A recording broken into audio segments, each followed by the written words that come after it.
আজকের এই সান্ধ্যকালীন আপনার কাছে আমার জানার ইচ্ছা, কিছুদিন আগে নির্বাচন হয়ে গেল এবং নির্বাচনের পরবর্তীতে সংসদ সদস্যদের আজকেই শপথ পড়ালো এবং তারপরে মন্ত্রিপরিষদ গঠন হলো। আপনি কি মনে করেন এই যে মন্ত্রিপরিষদ তারা জনগণের প্রত্যাশা পূরণ করতে পারবে, বা আপনার কি প্রত্যাশা যে সরকারের প্রতি, যে আপনাদের জন্য কি করলে বা কি হলে এই দেশ আরো সুন্দরভাবে চলবে?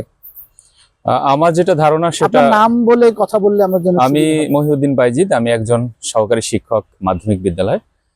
আমি এই সরকারের কাছে অনেক কিছু প্রত্যাশা করতে পারি বা করি।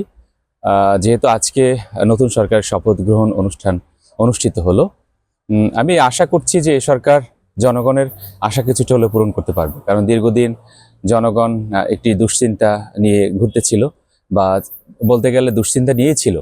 সেখান থেকে কিছুটা হলেও পরিত্রাণ হয়েছে, নতুন সরকার গঠন হয়েছে।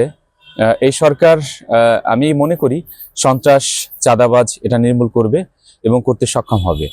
আর নতুন সরকারে যিনি দায়িত্ব গ্রহণ করেছেন, তিনি যারা বেকার যুবক রয়েছেন তাদের কর্মসংস্থানে, নতুন কর্মসংস্থানের ব্যবস্থা করবেন এবং হতদরিদ্র যারা রয়েছেন তাদের পাশে দাঁড়াবেন। শিক্ষা ব্যবস্থাকে খুব দ্রুত এগিয়ে নিয়ে যাবেন, এটা আমার প্রত্যাশা। আর আমি ব্যক্তিগতভাবে প্রত্যাশা করি যে আমরা যারা মধ্যবিত্ত বা নিম্ন মধ্যবিত্ত পরিবারের লোকজন রয়েছি, আমাদের বিশেষ করে যারা শিক্ষাক্ষেত্রে বিরাট একটা বিষয় পিছিয়ে রয়েছে, আমরা সেই জায়গা থেকে আমাদেরকে খুব দ্রুত সামনের দিকে এগিয়ে নিয়ে যাবে এই সরকার। এটাই আমি এই সরকারের কাছ থেকে প্রত্যাশা করি।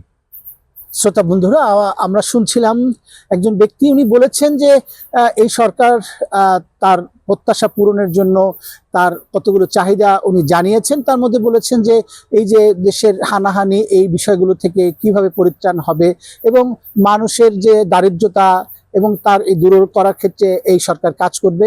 এবং উনি বিশেষ করে বলেছেন যে শিক্ষকতা এবং শিক্ষকদের যে ন্যায্য দাবি বা শিক্ষকদের প্রতি সম্মান প্রদর্শন করে, সেক্ষেত্রে সরকার আলাদাভাবে নজর দেবে বলে উনি মনে করছেন।